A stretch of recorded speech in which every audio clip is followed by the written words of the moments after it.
நம்மளை எமோஷனலா லீட் பண்ணாது. அது நம்முடைய ரியல் லைஃபை வெளிப்படுத்துகிறதா இருக்கிறது. யோவான் 11:43-44 வாசிப்போம். அது நமக்கு ஜீவன் தருகிறதா இருக்கிறது. தேவனுடைய வார்த்தை 11வது அதிகாரம் 43-44. இயேசு கிறிஸ்து லாசரு மரித்திருக்கும் பொழுது வந்து சொல்லுகிறார், லாசருவே வெளியே வா என்று உரத்த சத்தமாய் கூப்பிட்டார். அப்பொழுது மரித்தவன் வெளியே வந்தான். இந்த அவ்வளவு போதும். இப்போ அந்த பிட்கைன் ஐலாண்டில் இருந்தவன் மரித்திருந்தான். அவனுடைய ஆத்மா மரித்திருந்தது. வேத வசனம் வாசிக்கும் பொழுது லாசருவே நீ வெளியே வா என்றது போல அவனுடைய வார்த்தைகள் அந்த நேரத்தில் அவனை உயிருள்ளதா மாற்றினது என்று வாசிக்கலாம். வாசிங்க யோவான் 8:51. யோவான் 8:51.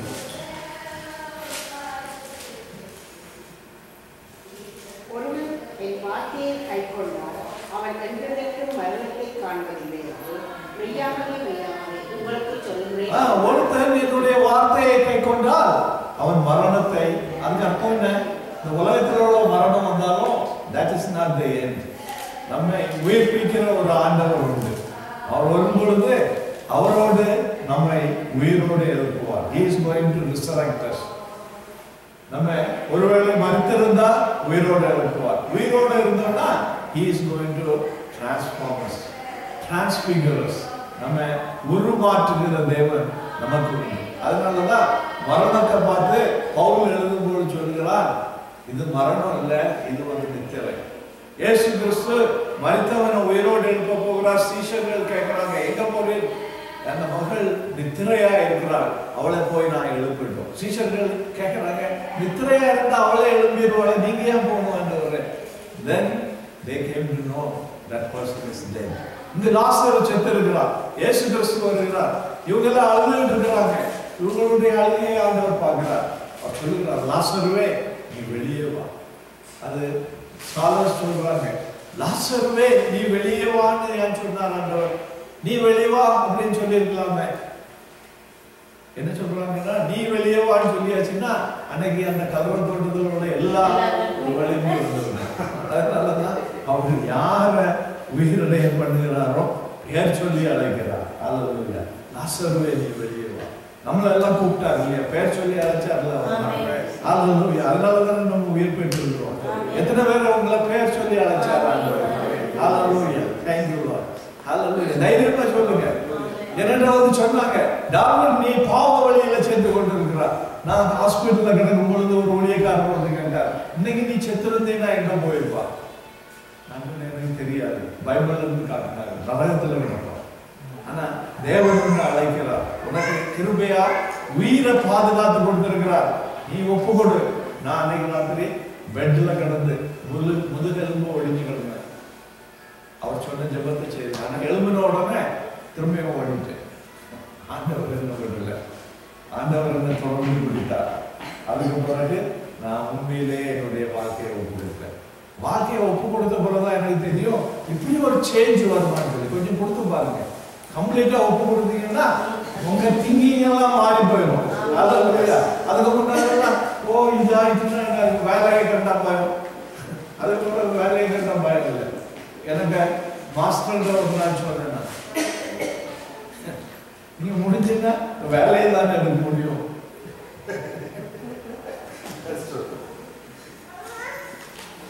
We can speak like that. எப்போ கர்த்தருடைய வல்லமை இருக்கும் பொழுது, அப்போ கர்த்தர் யார் என்பதை காட்டுவதற்காக we can speak that. நம்முடைய மகிமைக்காக இல்லை, பெருமைக்காக இல்லை. சூழ்நிலைகள் வரும்பொழுது தைரியமா சொல்லலாம், ஞாயிற்றுக்கிழமை எனக்கு வேலைக்கு வர முடியாது, நான் மற்ற 6 நாளும் வேலை செய்ய ரெடியா இருக்கிறேன் சொல்றதுக்கு தைரியம் வேணும். எனக்கு ஒரு நாள் இருக்குது, நான் எனக்கு சர்ச்சுக்கு போகணும், மற்ற நாள்லாம் நான் வேலை செய்யறதுக்கு ஆயுதம். நான் என் பிள்ளைகிட்டெல்லாம் நான் சொல்லியிருந்தேன், நீங்க வேலைக்கு இன்டர்வியூ போகும்பொழுது கண்டிஷன் கேட்டாங்கன்னா இந்த கண்டிஷனை மட்டும் சொல்லுங்க. அதனால அமெண்டாவும் ஞாயிற்றுக்கிழமை வேலைக்கு போகல, ஆண்ட்ரூவும் ஞாயிற்றுக்கிழமை வேலைக்கு போகல. அவங்க காலையில வர முடியாதுன்னு சொல்லிட்டாங்க. ஆண்ட்ரூ அவங்க சொன்னாங்க, அப்ப சாயங்காலம் கொஞ்ச நேரம் வந்து வேலை செய்யும் அப்படின்னு சொல்லி. அப்போ நம்ம வாயில பேசுகிறது. முதல்ல பயந்துட்டு ஓ எப்பவும் நாங்க ராத்திரினாலும் சரி பகல்னாலும் சரி ஞாயிற்றுக்கிழமைனாலும் சரி அப்படின்னு என்ன ஒரு அட்ராக்ஷன் ஞாயிற்றுக்கிழமை வேலை செய்தா சம்பளம் எவ்வளவு சிலர் அதனால ஞாயிற்றுக்கிழமை கண்டிப்பா சர்ச்சைக்கு நிறைய கிறிஸ்தவங்க சர்ச்சைக்கு போகாதபடி வேலைக்கு போறதுக்கு காரணம் ஞாயிற்றுக்கிழமை கூடுதல் பைசா கிடைக்கும். ஆனா அந்த பணம் நமக்கு ஆசீர்வாதம். அடுத்தபடியாக சங்கீதம் 119:11 வாசிங்க. சங்கீதம் 119:11.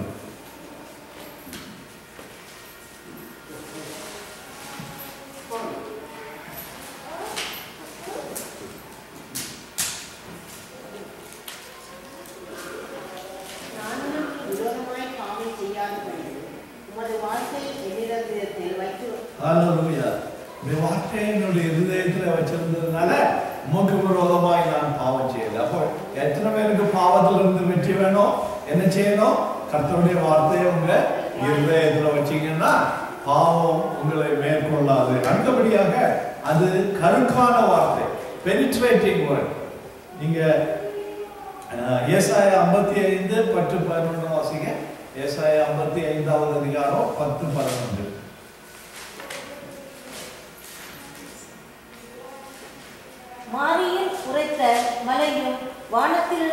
மாரியும் உறைந்த மலையும் வானத்திலிருந்து இறங்கி அவ்விடத்திற்கு திரும்பாமல் பூமியை நனைத்து அதில் முளை கிளம்பி விளையும்படி செய்து விதைக்கிறவனுக்கு விதையையும் புசிக்கிறவனுக்கு ஆகாரத்தையும் கொடுக்கிறது.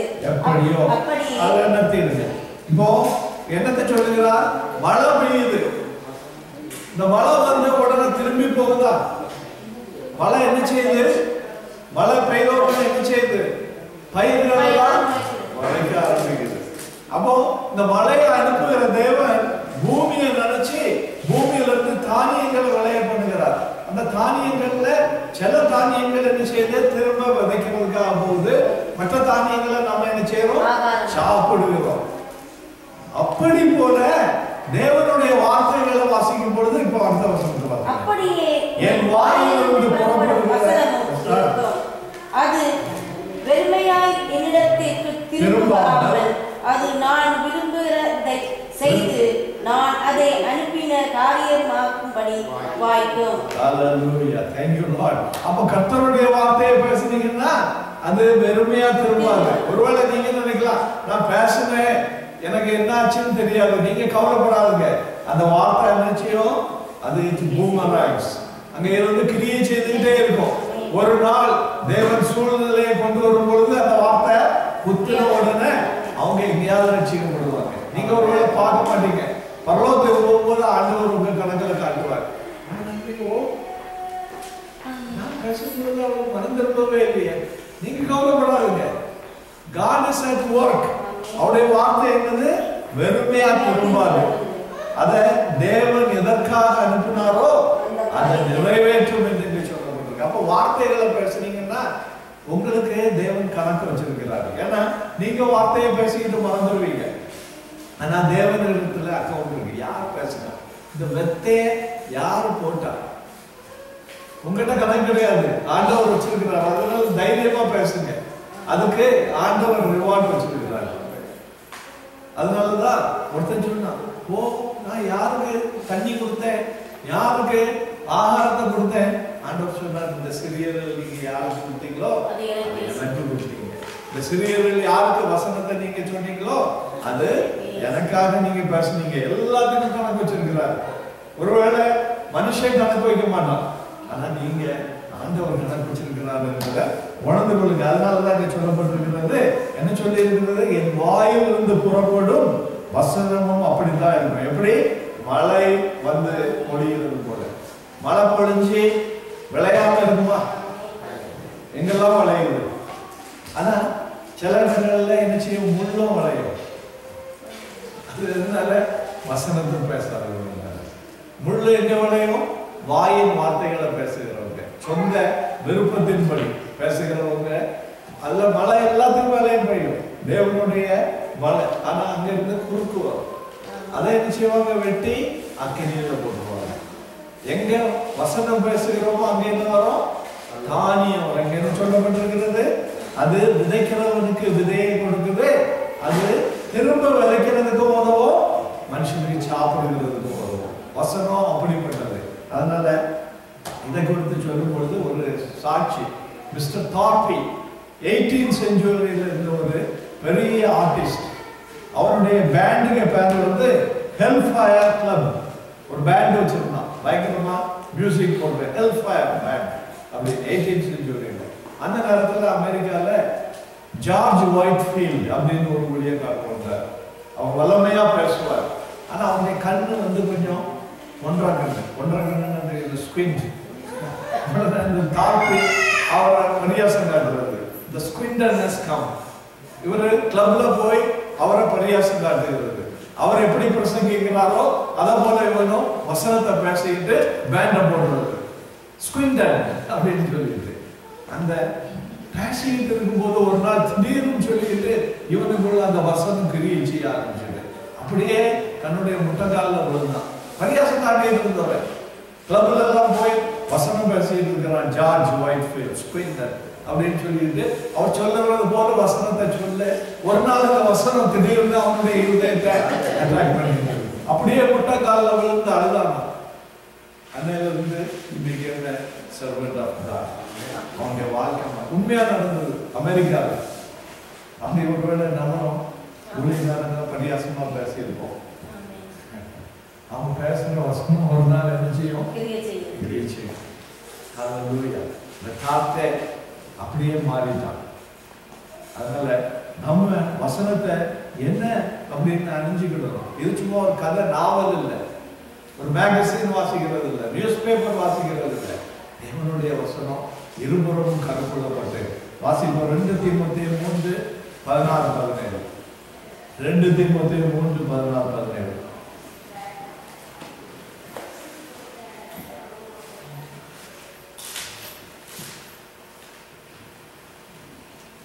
வேத வாக்கியங்கள் எல்லாம் தேவ ஆவியினாலே அருளப்பட்டிருக்கிறது. தேவனுடைய மனுஷன் தேறினவனாகவும் நற்கிரியை செய்ய தகுதியுள்ளவனாகவும் இருக்கும்படியாக அவைகள் உபதேசத்திற்கும் கடிந்து கொள்வதற்கும் சீர்திருத்தத்திற்கும் நீதியை படிப்பதற்கும் பிரயோஜனமுள்ளதாயிருக்கிறது. இந்த வார்த்தைகள் இது தேவனுடைய ஆவியினாலே அருளப்பட்டது. இது மனுஷனுடைய ஞானத்தினாலே எழுதப்பட்டது இல்லை. உங்களுக்கு தெரியுமா, 5 குருடர்கள் இருந்தாங்க. இந்த குருடர்கள்லாம் கொண்டு ஒரு யானையை கொண்டு விட்டுட்டு யானை எப்படி இருக்கும்னு கேட்டாங்களாம். ஒருத்தன் வாழை பிடிச்சுக்கிட்டு அது கயிறு போல இருக்கும்னு சொன்னாங்க. ஒருத்தன் அதுக்கு காலை பிடிச்சுக்கிட்டு இது குழந்தை அந்த இது போல இருக்குன்னு சொன்னான். ஒருத்தன் அந்த காலை தடவை பார்த்தான், சொலவு போல இருக்குது அப்படின்னு சொன்னான். ஒருத்தன் அதுக்கு அந்த இதை பிடிச்சான், பிடிச்சுக்கிட்டு அது வந்து இது போல இருக்குது அப்படின்னு சொன்னாங்க. யானை எப்படி இருக்கும்? அப்படியா இருக்கும். அவனுக்கு ப்ராப்ளம் அவனுக்கு கண்ணு தெரியாது.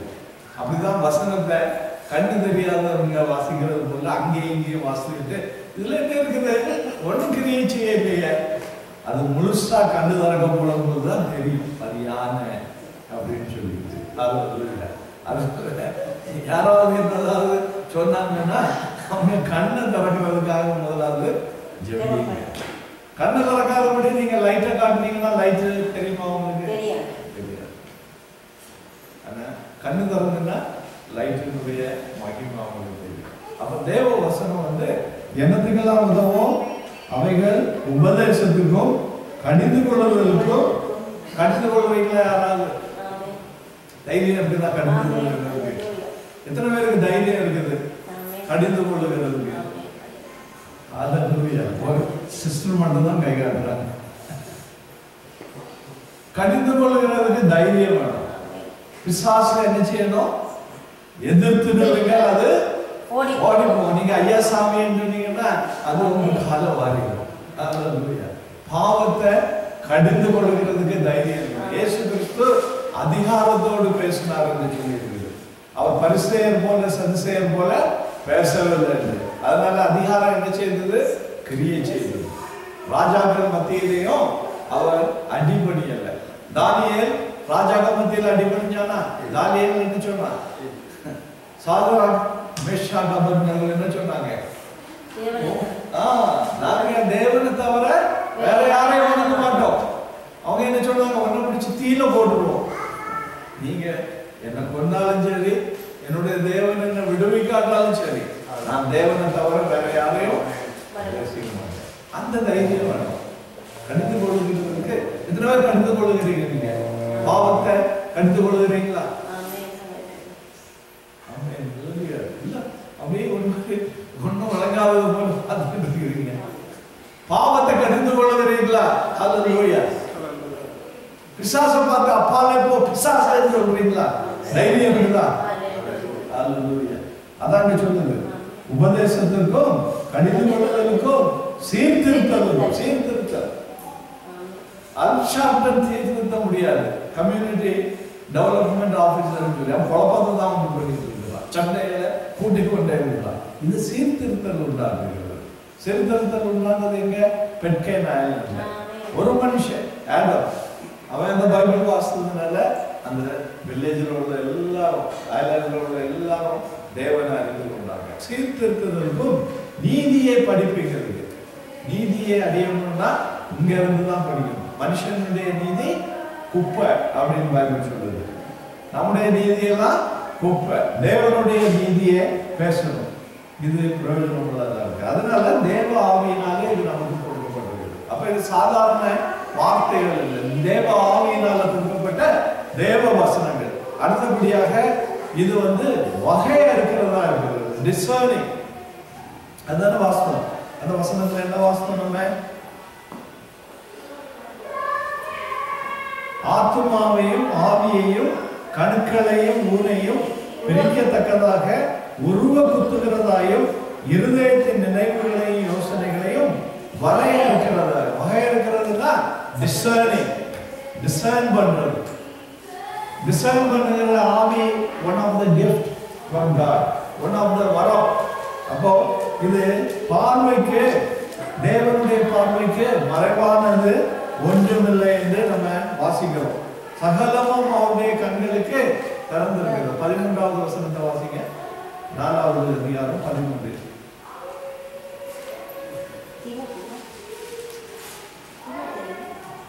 எபிரேயர் 4வது அதிகாரம் 13.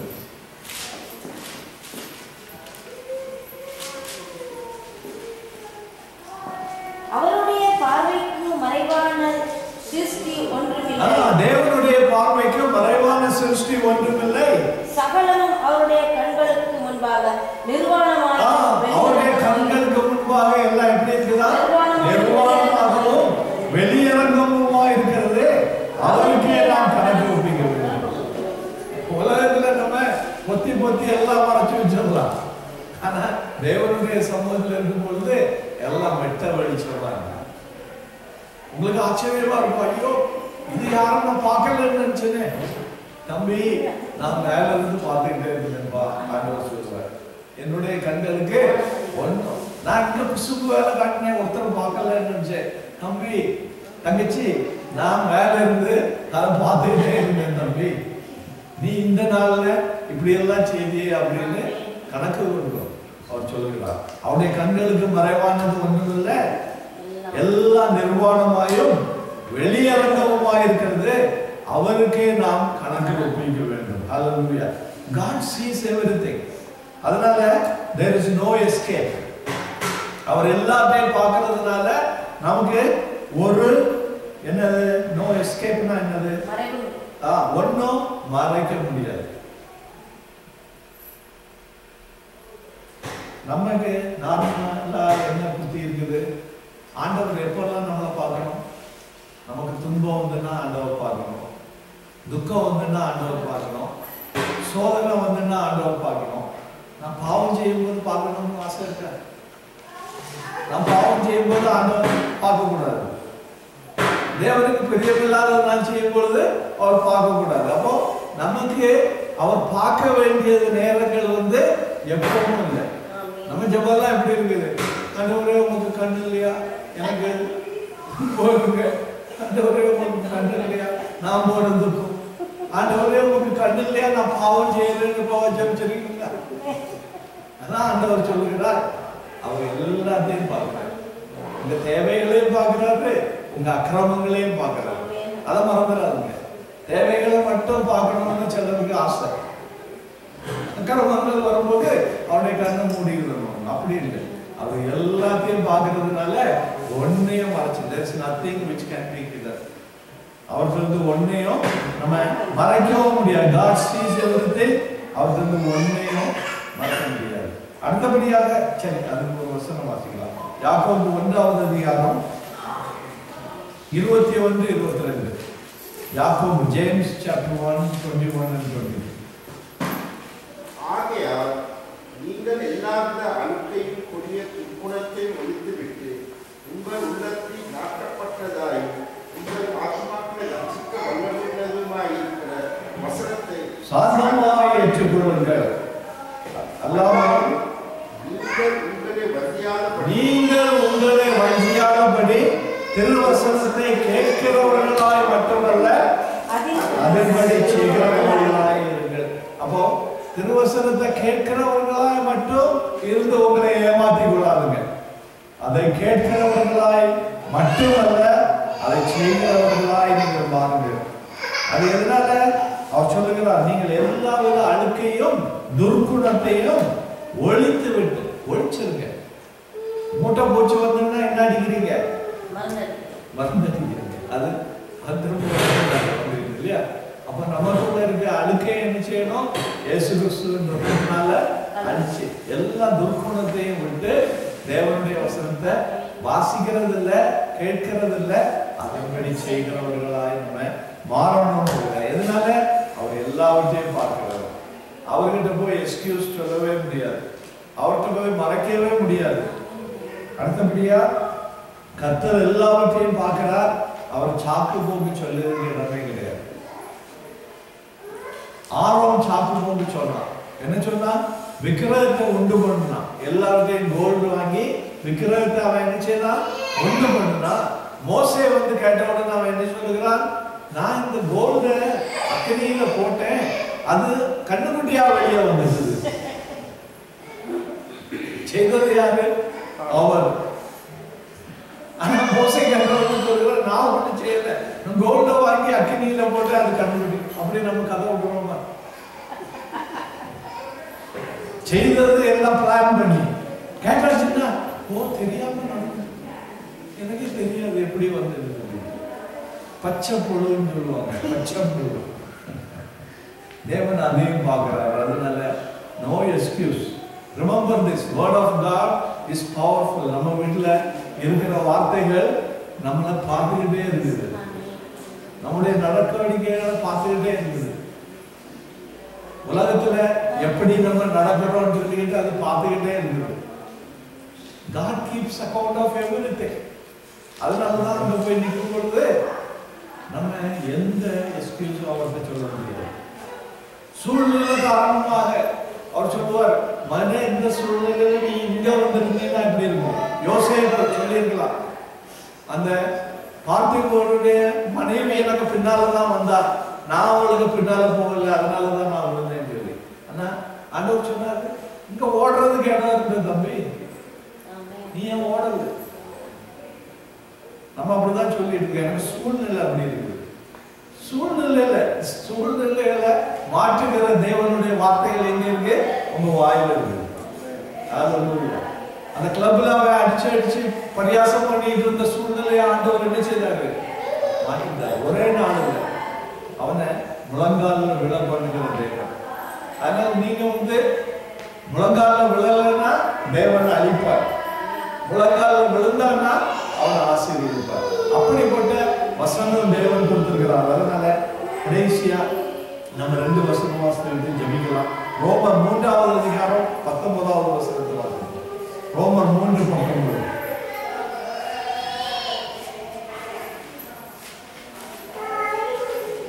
மேலும் வாய்கள் யாவும் அடைக்கப்படும்படிக்கு யாவரும் தேவனுடைய ஆக்கினை தீர்ப்புக்கு ஏதுவானவர்கள்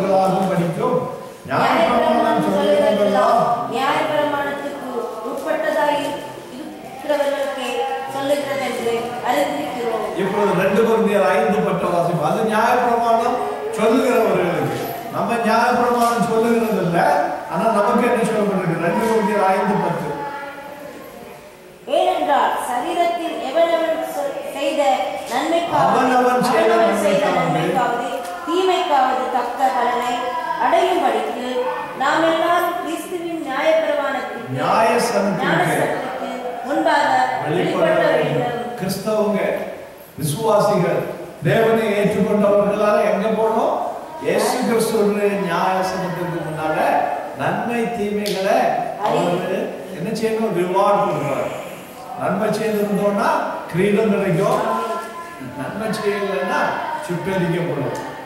ஆனா ரட்சிப்பு கிடைக்கும், ஆனா ரிவார்டு இல்லாம வெறும் கையாளிப்போம் அப்படின்னு சொல்கிறார். அதனால இந்த காலை வேளையில நாமே ஒப்பு கொடுப்போம் வசனத்துக்கு.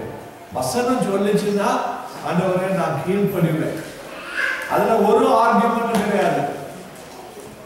பிசாசுகிட்ட நான் டயலாக் பண்ண மாட்டேன். பிசாசுகிட்ட நான் கான்வர்சேஷன் வைக்க மாட்டேன். யார் வச்சா? ஏவாள் வச்சா. ஏவாள் கிட்ட வந்து பிசாசு இருந்துச்சுதான், ஆண்டவர் ஏதாவது செய்யக்கூடாதுன்னு சொல்லி இருக்கிறாரா? இந்த பழத்துல ஏதாவது சாப்பிடக்கூடாதுன்னு சொல்லி இருக்கிறாரா? யார் வந்து கேட்டா? பிசாசு வந்து கேட்டா. அவளுக்கு என்ன சொல்லி இருக்கணும்? அப்பாலே போ பிசாசுன்னு சொல்லி இருக்கணும். ஆனா அவ என்ன சொன்னா? வாங்க வாங்க, ஆண்டவர் சொல்லி இருக்கிறாரு, இதை சாப்பிடக்கூடாது அதை சாப்பிடக்கூடாதுன்னு சொல்றாரு, நீ சாப்பிடுமா. உலகத்தில் இருக்கிற 29 உனக்கு ஒரு இடம் கிடைக்காதுன்னு சொன்னோடனே அப்படிதான் அப்படின்னு போயிடாது. தேவனுடைய வார்த்தைகளை அதிகாரத்தோடு பேசுவதற்காக தேவன் சம்மட்டி போல இடிக்கிற வசனங்கள், சுட்டரிக்கிற வசனங்களை கொடுத்திருக்கிறார். காலை வேளையிலே தேவனை நம்ம ஏற்றுக்கொள்வோம். அன்புள்ள பரமபிதாவே, இந்த கால வேளையில் உடைய வசனத்தின் வல்லமையை குறித்து நாங்கள் பார்த்தோம். ஆண்டவரே, அவை சம்மட்டியை போல கற்பாறைகளை உடைக்கிறது என்று பார்த்தோம். அவை சுட்டரிக்கிற வசனங்கள் என்று நாங்கள் பார்த்தோம். அவைகள் நீதிகேடுகளை சரிப்படுத்துகிறது என்று பார்த்தோம். அவைகள் கடினமாய் இருக்கிறவர்களை உடைக்கிறதற்காக கொடுக்கப்பட்ட வசனங்கள் என்று பார்த்தோம். ஆண்டவரே, ஒவ்வொருவரையும் கடிந்து கொள்வதற்காக கொடுக்கப்பட்ட வசனம், புத்தி கொடுப்பதற்காக கொடுக்கப்பட்ட வசனம் என்று பார்த்தோம். அவைகள் மலையை போல இறங்குகிற வசனங்கள். தேவன் எதை சித்தம் கொண்டாரோ அதை செய்து திரும்ப வருகிற வசனங்கள் என்று பார்த்தோம். காலை வேளையிலே வசனமாகி இயேசு கிறிஸ்துவுக்கு நாங்கள் எங்களை முழுமையாய் ஒப்புக்கொள்கிறோம். எங்களை முழுமையாய் இயேசுவின் பிள்ளைகளாய் நாங்கள் கண்டிப்பா 100% நாங்கள் கொஞ்சம் கூட எங்களுடைய சித்தம் அல்ல, தேவனுடைய சித்தத்துக்கு முழுமையாய் ஒப்பு கொடுக்கிறோம். நீரே தொடர்ந்து வழி நடத்தும். இயேசு கிறிஸ்துவின் நாமத்தை கேட்கிறோம். அன்புள்ள பிதாவே, ஆமென். இப்போ கொலோசேயர் புத்தகம் 2வது அதிகாரம். கொலோசேயர் எல்லாரும் நீங்க திருவிருந்துல பங்கு பெற வந்திருக்கீங்க. ஆண்டவர் நமக்காக என்ன செய்தார் என்பதை இதுல வாசிக்கிறோம். 2வது அதிகாரம் 14வது வசனம் 15வது வசனத்தை வாசிக்கலாம். கொலோசேயர் 2வது அதிகாரம் 14வது வசனம் 15.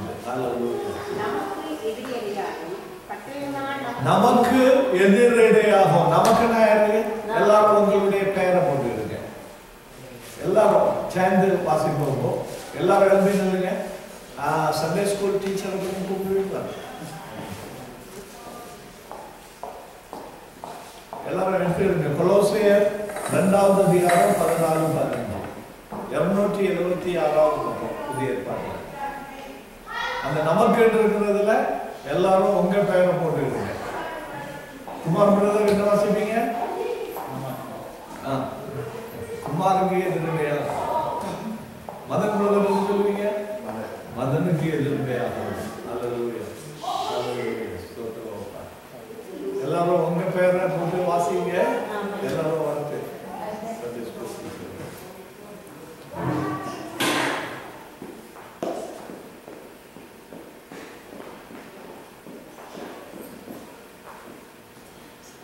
those who are taking part in the Holy Communion, please open your Bible.